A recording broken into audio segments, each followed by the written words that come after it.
The billionaire's chest stilled as sirens wailed, professionals froze, and strangers prayed. Yet it was a young black girl, trembling but unyielding, who knelt beside him and whispered, "Not today." In that moment, two broken worlds collided.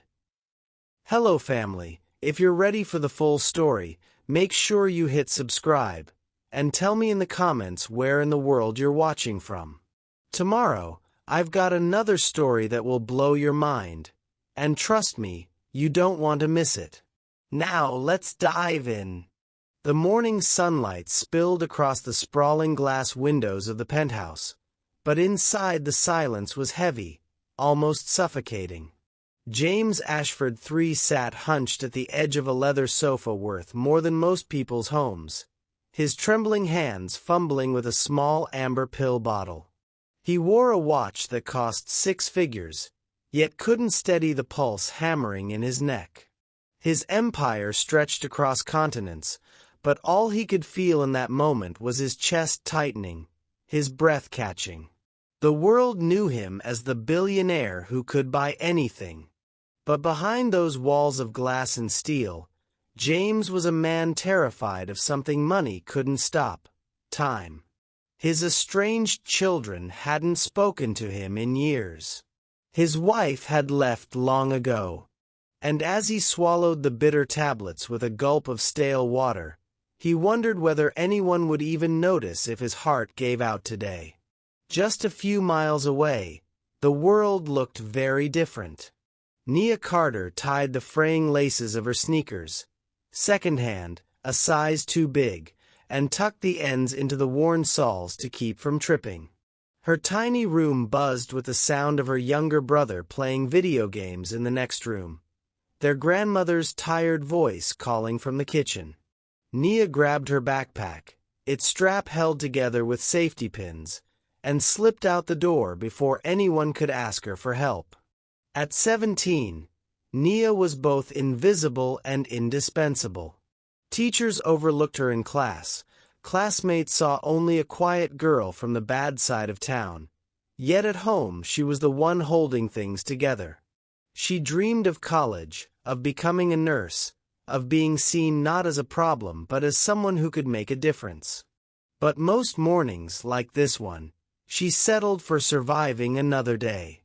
The city pulsed with its usual chaos: honking horns, the chatter of sidewalk vendors, the metallic screech of subway brakes. Two lives, so different they seemed to belong to different universes, moved toward each other on invisible rails of fate. James, despite his failing health, had agreed to appear at a charity gala later that day. It was expected: donors, photographers, the endless performance of being James Ashford, the untouchable titan. He hated it, but habit and reputation carried him forward. He straightened his tie in the mirror, masking the pallor of his skin with sheer force of will. Nia, meanwhile, was rushing to her part-time job at a corner store after school, hoping to scrape enough tips to help with the electric bill. She walked past polished skyscrapers she never foxed responsibility. Both longed, quietly, secretly, for someone to see them, truly see them, before it was too late. As the day unfolded, small signs hinted at the collision to come. James felt another pang in his chest as he stepped into his limousine, a sharp reminder that his body was betraying him. Nia, pausing at a crosswalk, noticed an ambulance wailing in the distance and felt a strange twist in her stomach, though she didn't know why. By evening, James would find himself on the floor, gasping for air while professionals stood frozen. And Nia, a girl no one expected, would be the only one to kneel beside him with courage in her trembling hands. But for now, they moved through their separate worlds, unaware of how violently their paths were about to collide. What do you think? Are the richest people truly the most powerful, or are they sometimes the loneliest? Drop your thoughts in the comments, and while you're here, don't forget to subscribe. Too many of you are listening without hitting that button, and it's the simplest way to keep these stories alive. The gala ballroom shimmered with chandeliers, each crystal fragment scattering light across the crowd like fragments of diamonds. Waiters in crisp white shirts moved gracefully between tables carrying silver trays, their steps in sync with the soft strains of a live string quartet. Cameras flashed in corners as society's elite preened for photographs, champagne flutes raised in manicured hands. James Ashford stood near the podium, posture rigid, face stretched into the carefully constructed mask of confidence. His tailored suit fit like armor, his cufflinks sparkled, and his voice, though slightly hoarse, still carried authority. "Tonight," he said, pausing to catch the breath he could already feel slipping, "we gather not only to celebrate, but to give. Because giving, after all, is what?" The words faltered. His chest constricted as though an iron fist had clamped down on his ribs. His vision blurred, faces smeared together into indistinguishable blurs of color. He gripped the podium harder, forcing a smile, but the microphone betrayed him, catching the ragged hitch in his throat. A ripple of unease passed through the room. At first, people assumed it was nerves or a pause for effect. But then James's knees buckled. The glass in his hand fell, shattering into a dozen glittering shards on the marble floor. Gasps rose from the crowd as the billionaire collapsed, a lifeless heap of wealth and frailty. "Call 911," someone shouted. Chairs screeched as guests stumbled backward, torn between helping and protecting their designer gowns. Waiters froze. The quartet silenced mid-note. First responders, already stationed near the event because of the high-profile guest list, rushed forward, their radios crackling. Within seconds, paramedics knelt beside him, barking commands. "Unresponsive. No pulse. Get the defibrillator." The ballroom spun into chaos. Women clutched pearls, men muttered curses, and photographers raised cameras as if tragedy were a performance to be captured. And just outside those glittering doors, waiting for the bus home from her shift, was Nia. She had cut across the district, her backpack slung over one shoulder, her sneakers squeaking against polished marble. She wasn't supposed to be near the gala, but curiosity had pulled her closer. She stood at the edge of the crowd spilling into the lobby, her eyes widening at the commotion inside. Through the crush of bodies, she caught sight of him, the man on the floor, his face a pale shade of gray. She didn't know his name, didn't care about his wealth, but what she did recognize was that look. The slack jaw, the still chest, the silence between gasps. She had seen it once before, when her grandmother collapsed at home. She remembered the panic, the way her hands had moved instinctively, the way she had pressed and prayed until paramedics arrived. Now, here it was again. She shoved her way forward, ignoring the protests. "Let me through." "Move back, kid," a security guard barked, shoving her shoulder. Nia's voice trembled but held firm. "He's not breathing right. You're wasting time. He needs compressions now." The paramedics were tangled in equipment, arguing over protocol. One fumbled with the defibrillator pads. Another shouted for more oxygen. Precious seconds ticked away. Nia's heart hammered. Without thinking, she dropped to her knees beside James. His skin was cold, his lips tinted blue. She placed her trembling hands over his chest. 1, 2, 3, 4. She pressed hard and fast, her whole body weight behind each push. The crowd gasped. A billionaire's life, under the hands of a teenage girl in worn-out sneakers. The sound filled her ears, the dull thud of palms against ribs, the faint gurgle in his throat. She counted under her breath, her voice breaking but steady enough. "Stay with me. Come on, stay with me." One of the paramedics tried to pull her back. "We've got this." "No, you don't," she snapped, tears streaking down her cheeks. "He'll die if you wait. Keep the airway open now." Her voice carried such urgency, such raw authority, that for a moment, the professionals obeyed. One adjusted the oxygen mask, another cleared the space. And Nia kept pressing. Sweat slid down her forehead, her arms burned. But she refused to stop. The ballroom, once filled with laughter and clinking glasses, now pulsed with silence. Every eye was locked on the sight of her, a young black girl, overlooked just minutes ago, now the only thread between life and death. James's mind flickered in and out of darkness. He heard nothing and everything at once. Muffled voices, pounding rhythms, the echo of a voice whispering, "Not today." It wasn't the polished tone of doctors, or the clipped orders of paramedics. It was a trembling voice, young and urgent, carrying a weight beyond its years. Somewhere deep inside him, past layers of pride and cynicism, something stirred. He wanted to respond, but his body lay still. Then, a gasp. His chest rose suddenly, violently. Nia fell back onto her heels, gasping herself, tears blurring her sight.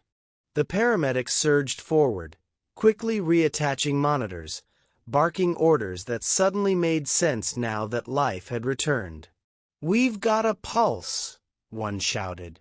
The crowd erupted, applause, relieved sobs, whispers of a miracle. But all Nia could hear was the rasp of his breath as color crept back into his face. Her hands shook as she sat back on the floor, palms raw, sweat soaking her shirt. She looked at him, not as a billionaire, not as some untouchable figure, but as a man who had been at death's door. And she had pulled him back. Security tried to usher her away, but one of the paramedics stopped them. She just saved his life. Let her breathe. For the first time, all eyes turned to Nia. Some looked with awe, others with disbelief. But for Nia, the stares didn't matter. Her chest heaved, her throat ached, but all she could whisper was, "Please, don't die."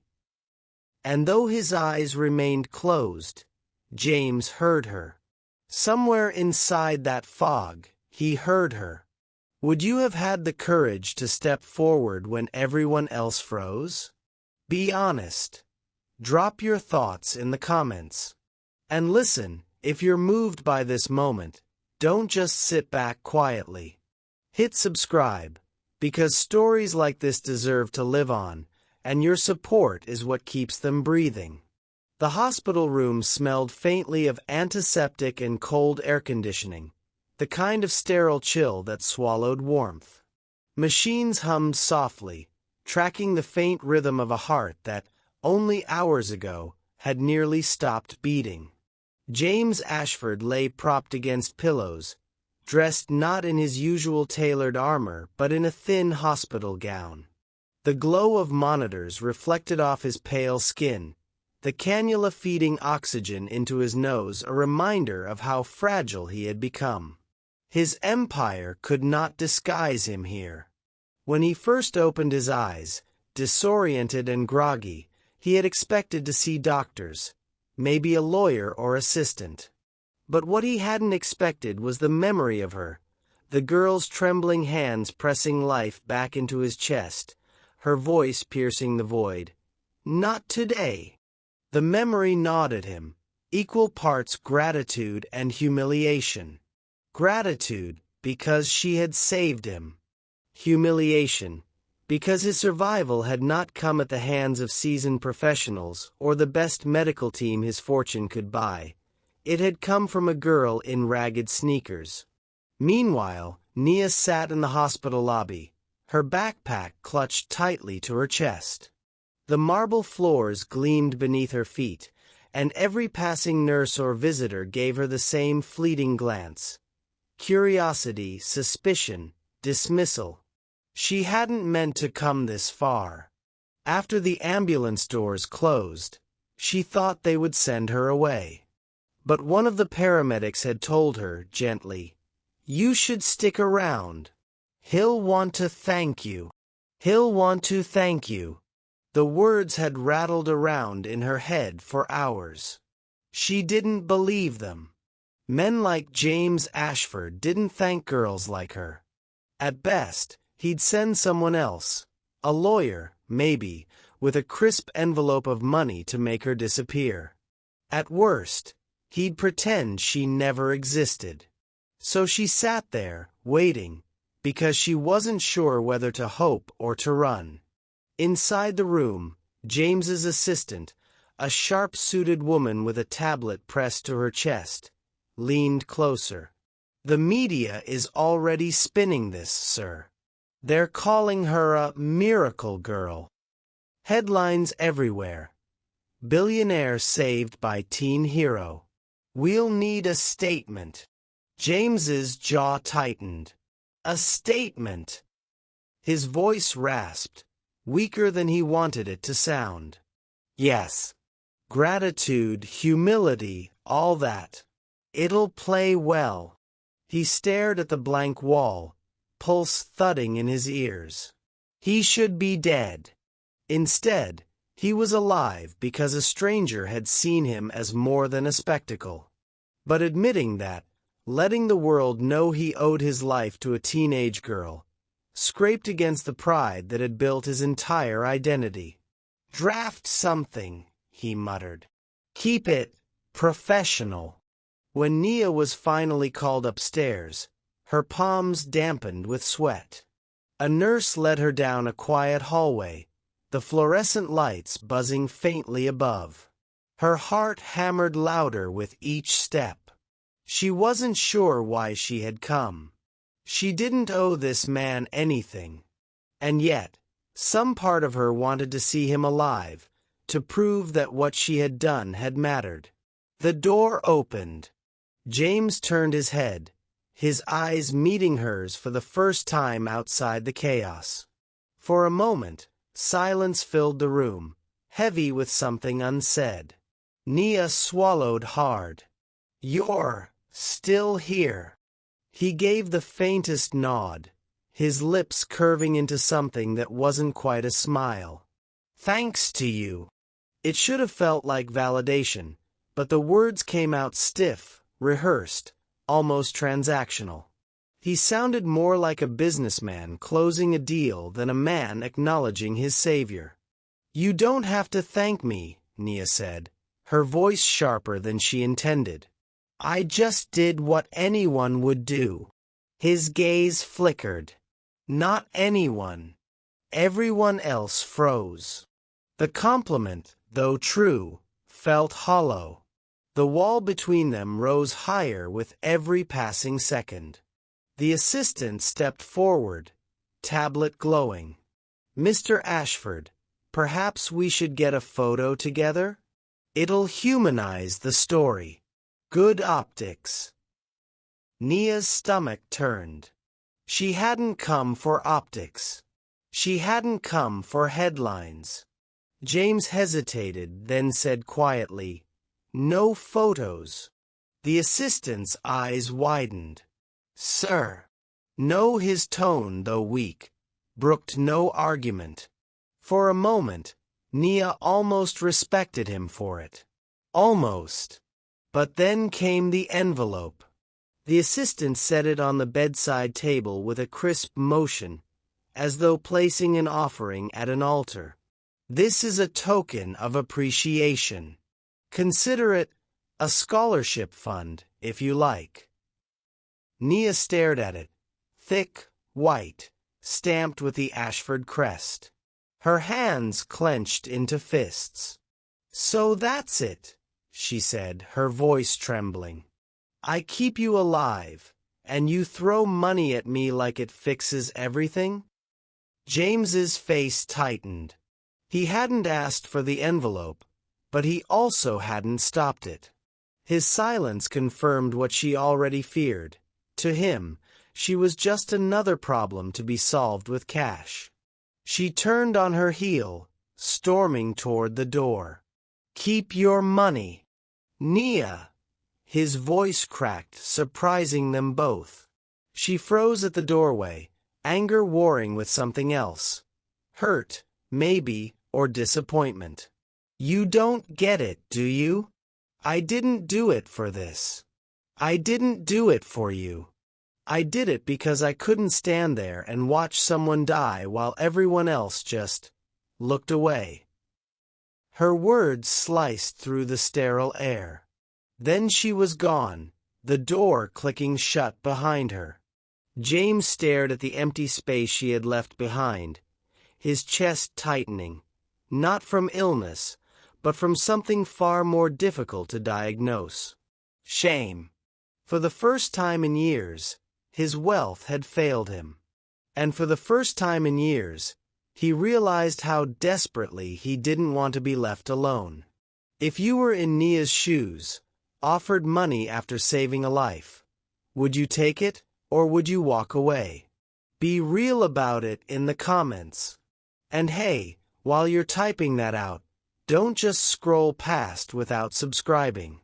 So many of you listen quietly but never support the channel, and yet your click is what keeps these stories alive. The story should have ended there. At least, that's what both of them wanted to believe. James lay in his hospital bed, replaying Nia's words like a cruel refrain. "I didn't do it for you." The bitterness stung deeper than any physical pain. For decades, people had surrounded him, bending to his wealth, flattering him, reassuring him. But the one person who had literally dragged him back from death? She had rejected him, spurned his gratitude, and walked away without hesitation. For a man like James, used to being needed, feared, or at the very least respected, that rejection clawed at his pride. But pride wasn't the only thing. When he closed his eyes, he didn't hear the hum of monitors or the shuffle of nurses. He heard her voice, raw, trembling, urgent. "Not today." It had been years since anyone had spoken to him with that kind of conviction. And worse, it came from a girl who should have been invisible in his world. For Nia, the days after the hospital visit were a blur of exhaustion and stubborn anger. She went back to school, back to the corner store, back to cooking meals for her brother and grandmother. Outwardly, life snapped back into place. Inwardly, she couldn't stop replaying his pale face, his faltering breath, and the way her hands had pressed life back into him. She hated herself for caring. Every time she tried to focus on homework, her mind wandered back to the hospital room. The envelope, the dismissive silence, the way he had looked at her, not with kindness, not even with arrogance, but with something almost pleading. She wanted to forget him, but fate had other plans. By the third day, the media storm was impossible to ignore. Headlines filled her phone whenever she scrolled. Miracle teen saves billionaire at gala. Ashford heir owes life to local high schooler. Hero or hoax? The mystery girl behind the rescue. Paparazzi parked outside her school. Reporters lingered near her street. Her grandmother, bewildered and anxious, tried to shoo them away, but the cameras only multiplied. Nia wanted to scream. She hadn't asked for this. She had acted because it was the right thing to do, not because she wanted to be famous, not because she wanted her face plastered on every news feed. And yet, the more she resisted the spotlight, the more it chased her. At the hospital, James's assistant brought him the morning papers with a grim look. "It's out of control, sir. The girl is being harassed. They're camping outside her school. If you don't step in, this could turn ugly, for both of you." James pinched the bridge of his nose. His body still ached, every movement reminding him of his fragility. He wanted to focus on recovery, not on media spin. But her name kept surfacing, Nia Carter, and with it came a prick of responsibility he hadn't expected. He owed her more than money. The realization unsettled him. "Arrange a car," he rasped. "Bring her here." The car arrived outside Nia's apartment that afternoon, black and gleaming, an alien object in her neighborhood. Kids on the block pointed. Neighbors whispered. Her grandmother clutched her hand nervously, urging her not to go. But Nia, though wary, felt something stirring. Anger, curiosity, maybe even a need for answers. Why couldn't this man just leave her alone? Why was the world suddenly obsessed with a moment she hadn't planned? She climbed into the car, arms crossed tight over her chest, as though shielding herself from the leather interior and tinted glass. The ride was silent. When she arrived back at the hospital, she expected more security, more assistance, more barriers between her and him. But when she was led into his room, James was sitting alone by the window, line trailing from his arm, his gaze distant. "You again," Nia muttered. His lips twitched. "You make it sound like a curse." She folded her arms tighter. "I told you, I don't want your money. So why am I here?" "Because," he said softly, "whether you like it or not, our names are bound together now. The media won't stop. And you're the one paying for it." Nia stiffened. He wasn't wrong. But she hated that he was right. Their conversation was awkward, jagged. She accused him of trying to control the narrative. He accused her of being reckless with the media. She insisted she wanted nothing from him. He insisted she needed protection. Finally, James leaned forward, his voice low but firm. "You stepped in when everyone else froze. You saved me. Like it or not, that makes you part of this story. And I won't have you destroyed by it." Nia's throat tightened. For a moment, she saw something in his eyes she hadn't expected. Fear, not for himself, but for her. She looked away quickly. "So what? You're my bodyguard now?" He almost smiled. "Hardly. But maybe we can help each other survive this." And so began their reluctant tether. James stared out the window at the blurred city lights. "You know," he said suddenly, "you remind me of her. My daughter. The way you look at me, like you see straight through all the armor." Nia's throat tightened. She didn't want to be his daughter's ghost. But she didn't want to lose the fragile thread between them, either. "Then don't screw this up," she said quietly. And for the first time in years, James Ashford laughed. Not the hollow kind he gave donors, not the sharp bark he gave employees, but a laugh that sounded almost human. Have you ever opened up about your past to someone who wasn't supposed to matter, but somehow did?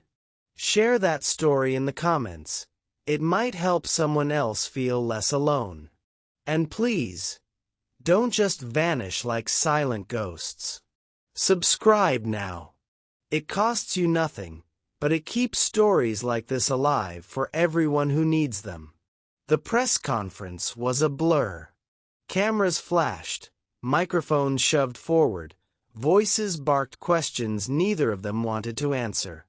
James did his best to look composed, reciting the script his team had prepared. Nia stood beside him, stiff and silent, until someone shouted from the crowd, "Nia, how does it feel to be a hero?" She froze, her throat tightening. All the lights swung toward her like a firing squad. The word hero didn't fit. She wasn't even sure she believed in heroes. James glanced sideways, noticing her trembling hands. His instinct was to shield her, though he didn't quite know how. Slowly, carefully, he placed his hand over hers, grounding her. The gesture was small, subtle, but it gave her the courage to whisper into the microphone, "I just did what anyone should do." Her voice cracked, but the honesty in it silenced the room for half a second before chaos resumed. Later, in the car, she muttered, "I hate them." James chuckled. "Welcome to my world." For the first time, she smiled faintly. The days blurred into each other after that. Doctors monitored James closely, restricting his movements, but Nia kept showing up, sometimes out of duty, sometimes because she had no choice, and sometimes because a part of her wanted to. They began to fall into a rhythm. In the mornings, she'd sit at his bedside, pretending to do homework while he pretended not to watch her. By afternoons, his assistant would bring coffee, and Nia would wrinkle her nose at the bitter smell, teasing him for drinking something that looked like mud. "You're rich," she'd say. "Can't you afford something that doesn't taste like burnt tires?" He'd smirk. "Kid, this coffee probably costs more than your rent." "Then you're an idiot twice over," she'd shoot back. They both laughed harder than the jokes deserved. One afternoon, she noticed the framed photos on his bedside table. Stiff portraits of James shaking hands with governors, business tycoons, celebrities. All smiles, all hollow. "You don't have one picture of your family?" she asked. He stiffened, the smile slipping. "Not anymore." She regretted asking, but he surprised her by continuing. "My daughter used to draw me pictures. Crayon scribbles of us holding hands. I kept them in my office drawer, even when she stopped talking to me. Sometimes, I still take them out." His voice cracked. Nia looked away, guilt gnawing at her. She had wanted to wound him with the question, but she hadn't expected his vulnerability. "My brother Malik drew me a card once," she said softly, surprising even herself. "He wrote, 'Best sister in the world,' even though I had just burned dinner. He gave it to me like it was treasure. I kept it in my school bag for years until the corners wore down." She smiled faintly at the memory. James looked at her with something close to awe. "You and I aren't so different after all." That night, Nia brought a deck of cards. "Ever play spades?" she asked, shuffling with practiced ease. James raised an eyebrow. "I'm more of a poker man." "Well, poker's for liars," she shot back. "Spades is for survivors." She dealt the cards, explaining the rules, laughing at his clumsy mistakes. Soon, the hospital room echoed with their banter, her teasing, his mock indignation, the sound of cards slapping against the tray table. For once, it didn't feel like billionaire and teen, savior and saved. It felt like two people, broken, tired, but human. Later, as she packed the cards away, James leaned back against the pillows, a softness in his gaze. "You know," he murmured, "when I was lying on that ballroom floor, I thought it was the end. And for the first time, I wasn't scared of death. I was scared of dying without anyone who gave a damn. Nia swallowed hard, not ready for this kind of rawness. You don't get it, she whispered. People cared. You just didn't let them close. The words hung heavy between them. But James didn't snap back. He nodded slowly, painfully. Maybe you're right. Over the next week, small cracks in their walls widened. When Nia brought Malik one afternoon, James treated him not like a nuisance, but like a guest, asking about school, listening intently to his rambling stories about basketball. Malik beamed, soaking in the attention like sunlight. Nia watched, conflicted. Part of her wanted to shield her brother from this man, from his world of broken promises. But another part warmed at the sight. James listening, laughing, even offering Malik tips on free throws. Later, when Malik had gone, James turned to her. He deserves the world.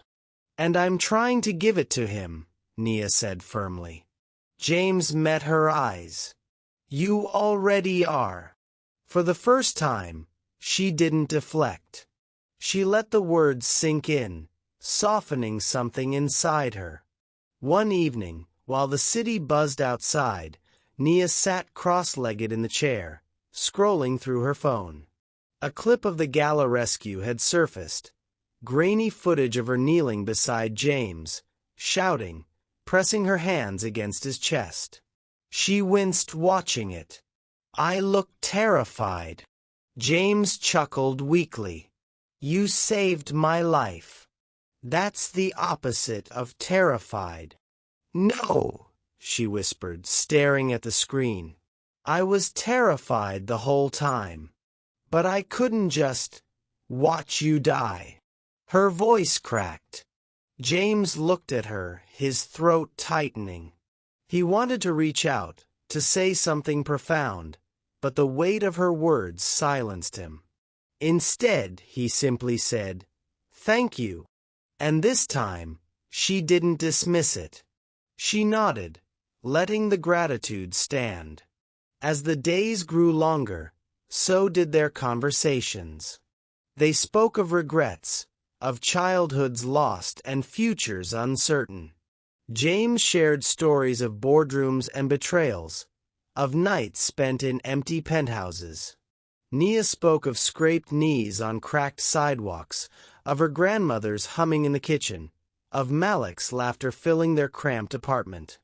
Somewhere in the weaving of those stories, a bond rooted itself, not forced, not transactional, but real. It wasn't perfect. Sometimes they snapped at each other, old wounds resurfacing like scars that refused to fade. But even in those moments, the tether held.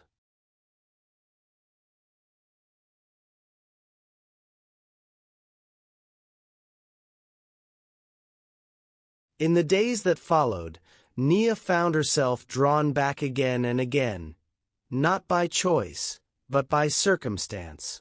Press conferences demanded her presence. Reporters hounded her until James's team intervened. A PR consultant insisted she stay close to him to control the optics. It felt suffocating. She didn't want to be paraded around like a prop in his redemption arc. And yet, every time she tried to walk away, another crisis pulled her back. A journalist digging into her family's past. A blogger spinning lies about her motives. A protester shouting that she must have been planted as a stunt. Each time, James's world collided with hers again, binding them tighter. Still, the bond was fragile, brittle. He was proud, wounded, terrified of admitting weakness. She was defensive, wary, terrified of being used. They sat side by side in cars, in waiting rooms, in interviews, close enough to hear each other's breath, yet miles apart emotionally. But every so often, cracks appeared. When she flinched at the cameras, his hand twitched as if to steady her. When his chest ached mid-sentence, her eyes widened in concern before she caught herself. When silence stretched too long, they both pretended not to notice the echo of her whispered words. Not today. And though neither wanted to admit it, the forced proximity was beginning to erode their walls. Isn't it strange how sometimes the people we resist most are the ones we end up needing? Tell me in the comments. Have you ever been forced into someone's life by circumstances you didn't ask for? And listen, if you've made it this far into the story and still haven't subscribed, that's on you. Don't just take. Give back by clicking that button. The rain tapped lightly against the hospital window that evening, a soft percussion that filled the silence between them. James sat slouched in his chair, oxygen tube still clipped to his nose, while Nia perched stiffly across from him, arms crossed as if bracing against invisible blows. Neither spoke at first. The only sounds were the machines humming and the rain whispering outside. Finally, James broke the silence. You hate being here, don't you? Nia lifted her chin. What gave it away? The crossed arms or the death glare? For a fleeting second, he almost smiled. Then his gaze darkened. I know the look. It's the same one I wore when I was your age. Every time someone tried to tell me who I was, what I should be, I fought them all. 1, 2. But his voice trailed off. Nia tilted her head, suspicious. But what? He stared at his hands, pale and trembling against the blanket. Winning doesn't always mean you keep what matters. She didn't want to ask, but curiosity tugged at her. What did you lose? His jaw tightened, as if he'd swallowed the answer years ago and never planned to spit it out. But tonight, with her watching, he couldn't keep it locked away. My kids, he whispered. The words hung between them like smoke. I had 2, he continued. A son and a daughter.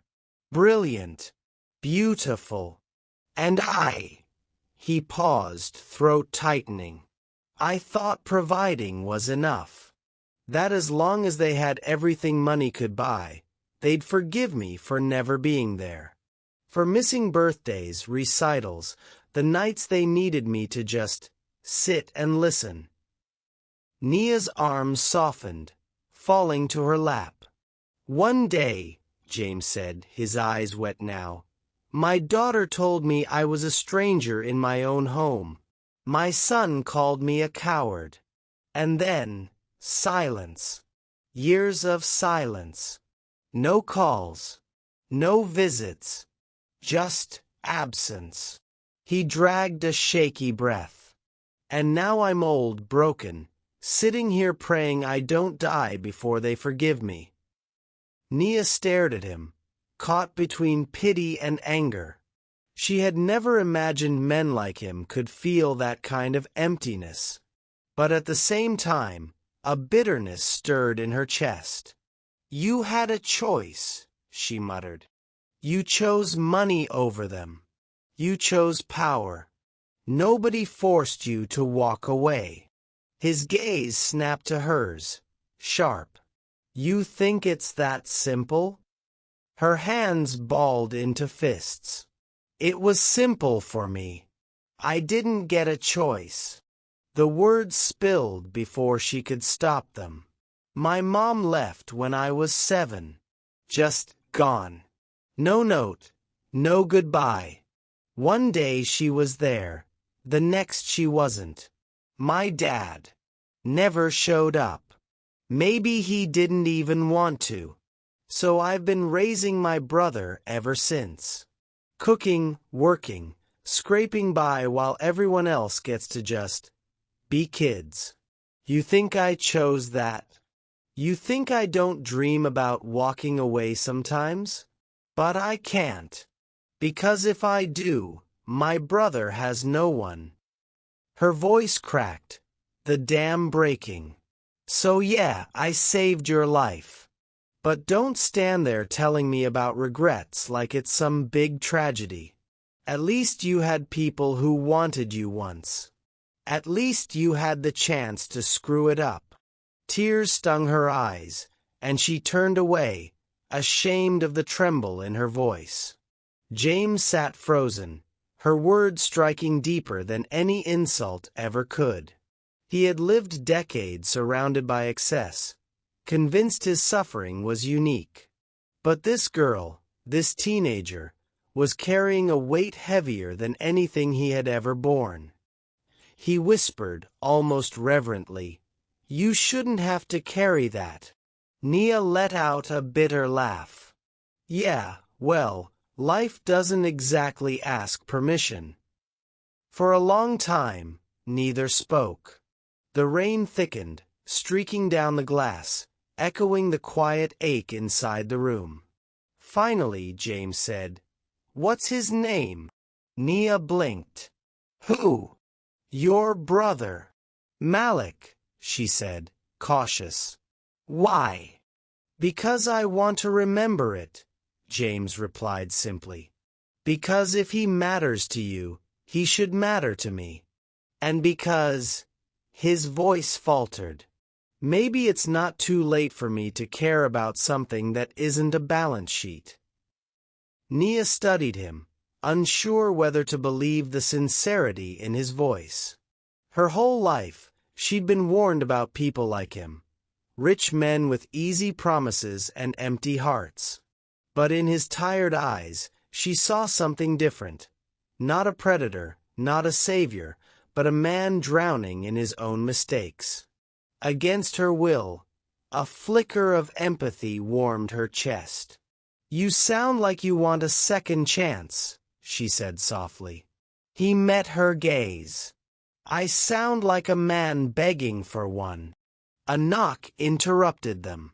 The assistant entered briskly, breaking the fragile intimacy. "Sir, the press conference is in 20 minutes. Both of you need to be ready." Nia groaned. "Press again." The assistant ignored her. "We've prepared statements. Stay close, smile, and answer nothing personal." As she rattled instructions, James and Nia exchanged a look, tired, reluctant, but strangely unified. For the first time, they weren't just bound by circumstance. They were bound by shared wounds, laid bare in the dim light of a rainy evening. Later, in the car on the way to the conference, silence settled again. But this time, it wasn't hostile. It was heavy, full of unspoken understanding. One night, after Malik had gone home, after the nurses had dimmed the lights, Nia lingered by the window, staring at the city skyline.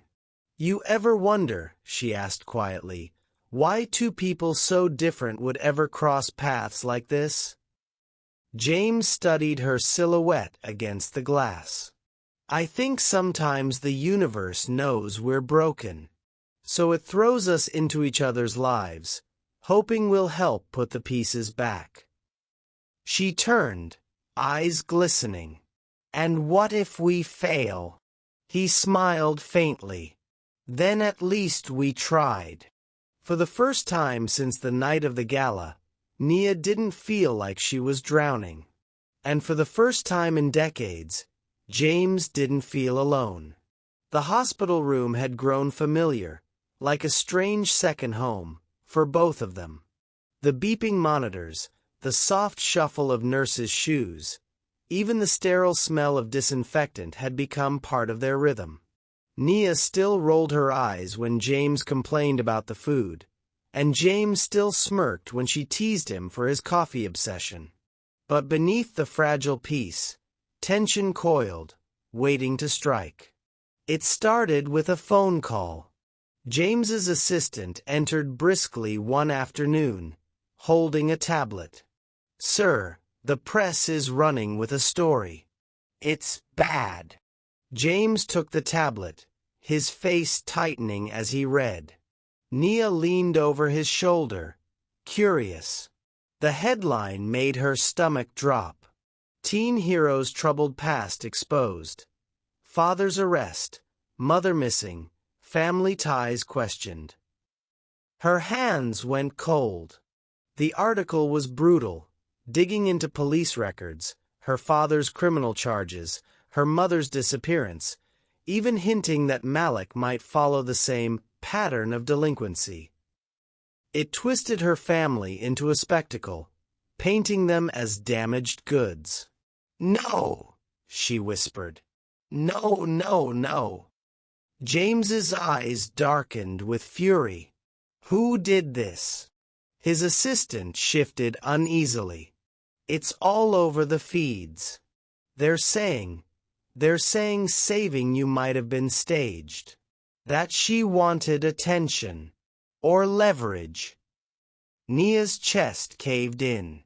"Leverage. I didn't even want to be here." The assistant looked at her with a mix of pity and suspicion. "Doesn't matter what you wanted. People are already buying it." Nia turned to James, desperate. "You believe me, right?" His lips parted, but no words came out. For a moment, just a moment, doubt flickered in his eyes. It was like a knife to her heart. "You think Her voice cracked. "After everything?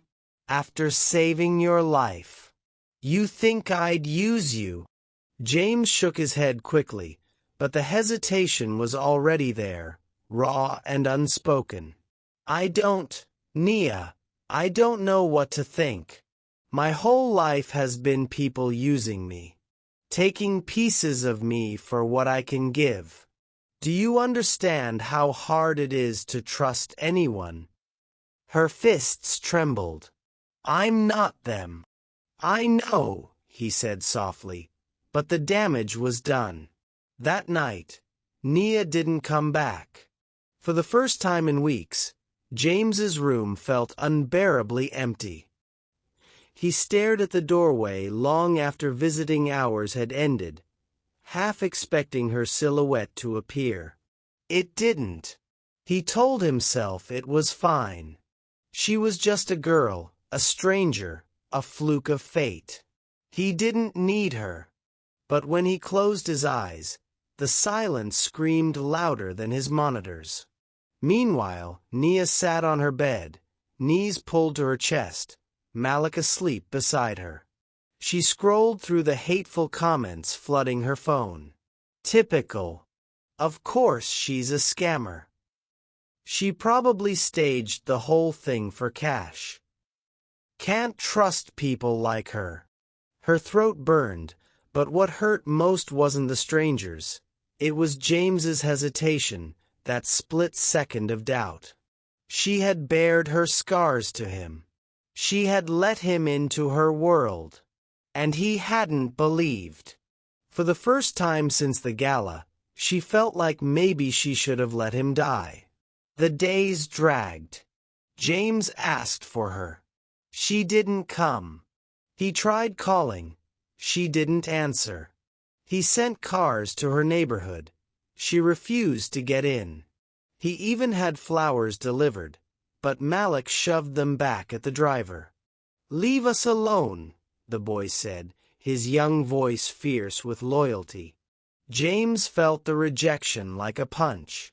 His health faltered. Without Nia's steady presence, he grew restless, irritable, and more fragile. The doctors warned him that stress could undo his recovery, but he snapped at them, shouting until his chest burned. At night, he replayed her words over and over. "I'm not them." He had doubted her. And in doing so, he had become exactly what she feared, a man who only saw her through the lens of her past, not her truth. The realization gutted him. Meanwhile, Nia tried to hold her life together. But the media storm grew worse. Reporters cornered her outside school, shouting invasive questions. One shoved a microphone in Malik's face, and Nia lost it, shoving the man back, screaming until security pulled her away. At home, her grandmother begged her to stop going near the billionaire, fearing for their safety. Malik, though loyal, grew quiet, sensing her turmoil but unable to fix it.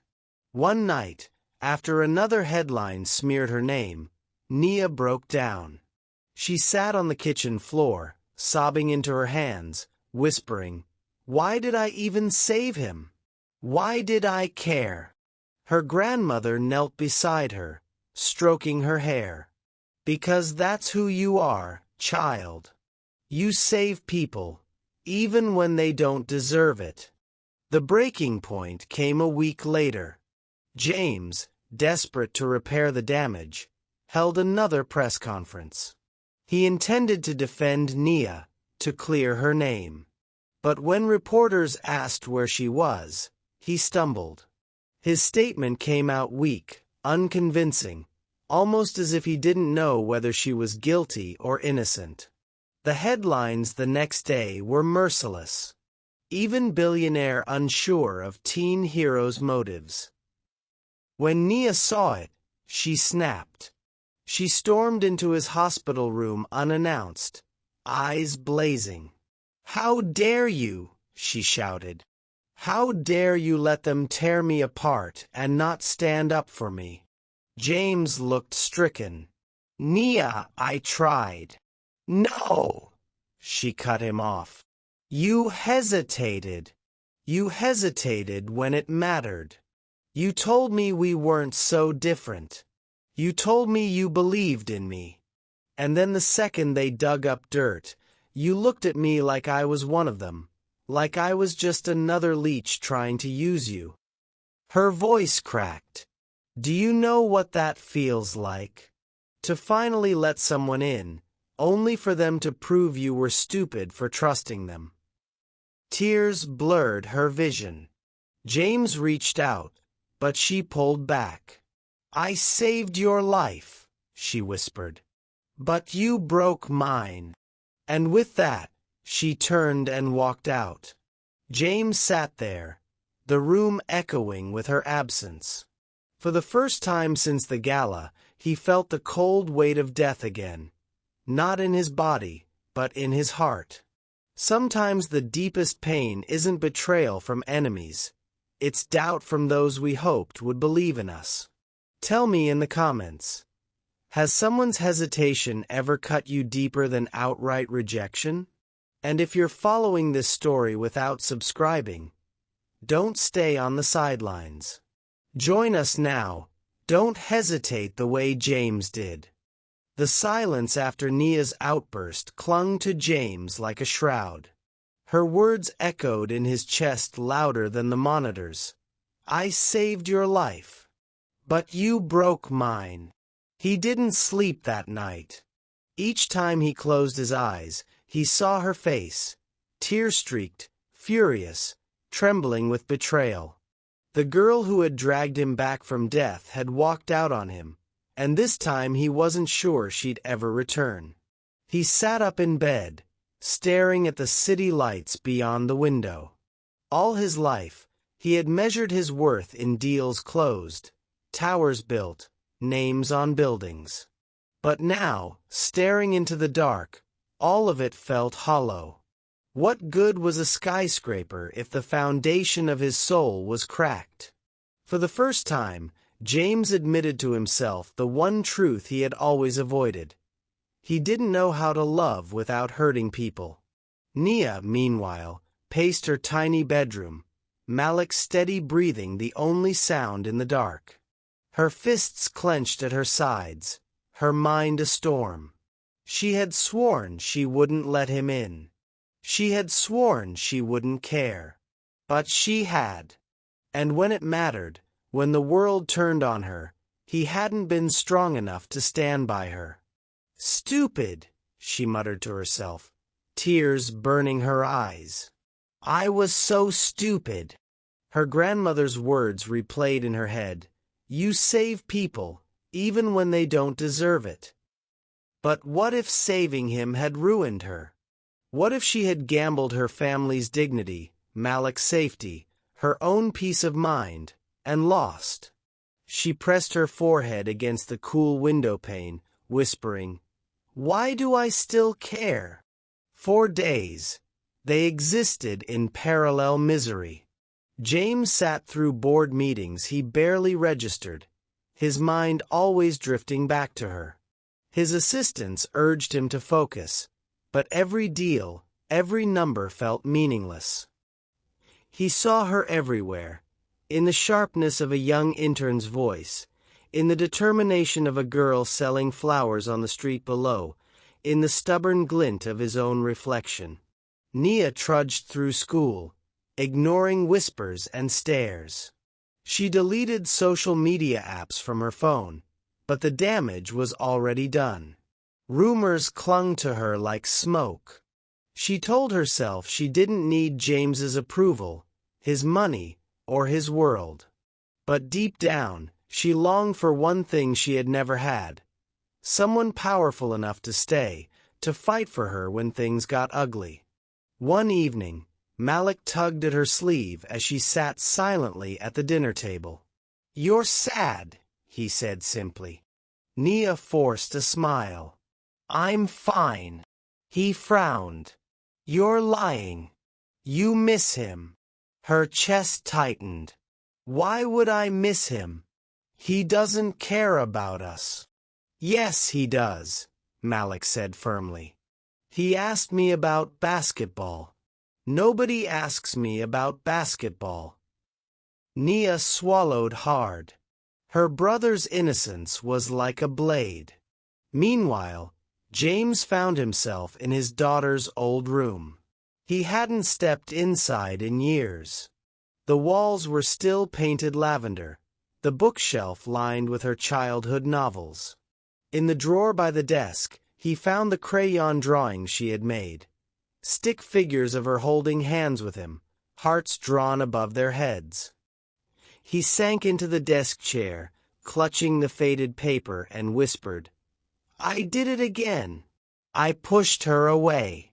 Just like you. The paper blurred as his eyes filled with tears. For both of them, the question became unbearable. Should I reach out, or should I let it end here? For James, reaching out meant admitting he was wrong, swallowing a pride he had carried like armor his entire life.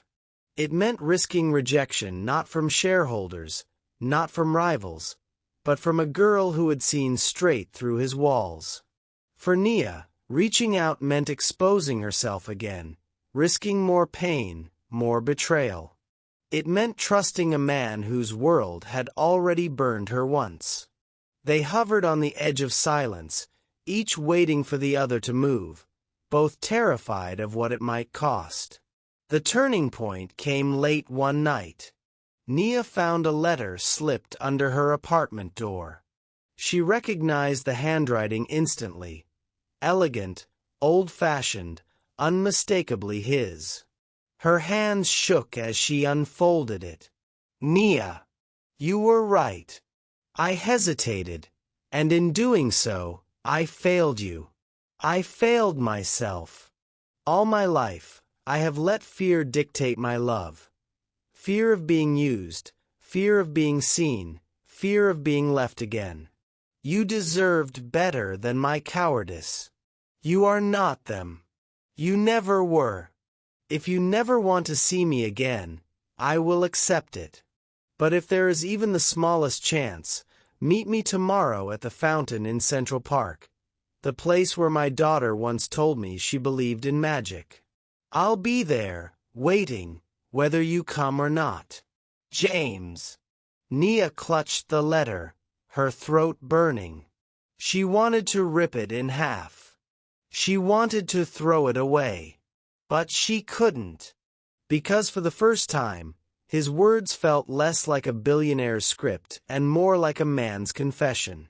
The next day, James sat at the fountain, bundled in a coat, his breath visible in the chilly air. Hours passed. Children tossed pennies into the water. Couples strolled by. The sun dipped lower. Still, he waited. His body ached, his heart even more so. He had no guarantees. Maybe she would never come. Maybe the silence was his punishment. But for once, he didn't leave. He stayed, because for once in his life, someone was worth waiting for. Across town, Nia sat on the edge of her bed, Malik watching her anxiously. "Are you going?" he asked. She hugged the letter to her chest. "I don't know." Malik tilted his head. What if he really means it this time? Her eyes filled. And what if he doesn't? He wrapped his small arms around her waist. "Then you'll still have me." The simplicity of his words undid her. She kissed the top of his head, stood, and grabbed her coat. Back at the fountain, the sky had turned violet. James's assistant urged him to leave, but he refused.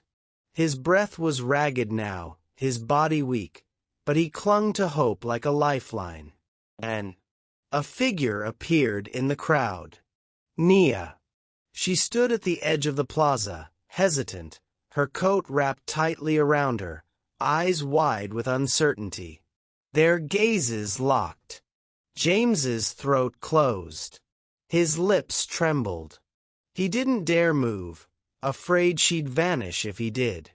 Nia took one cautious step forward, then another, and the world seemed to hold its breath. Sometimes the hardest thing isn't walking away, it's walking back. Would you have gone to the fountain if you were Nia? Or would pride have kept you away? Drop your thoughts in the comments. And if you've been walking with me through every act, don't lurk in silence.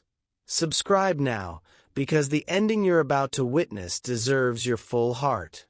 The fountain's water shimmered under the violet dusk, rippling with the copper glow of tossed pennies.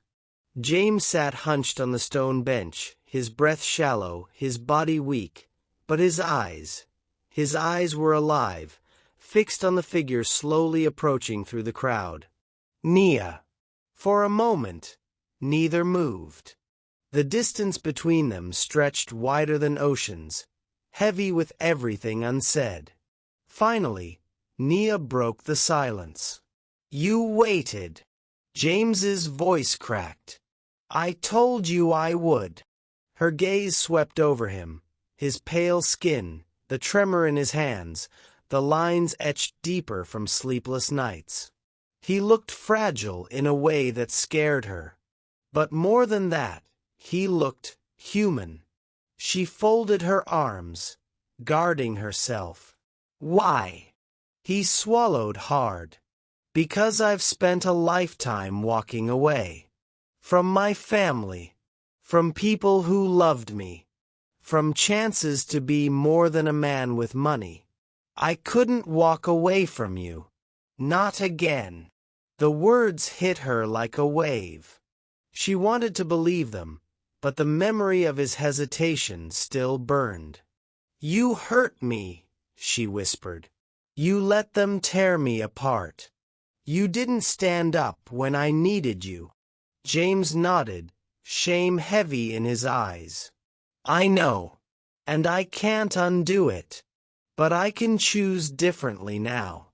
I can stand here in front of everyone and tell you, Nia Carter, you are the bravest, most selfless person I've ever known.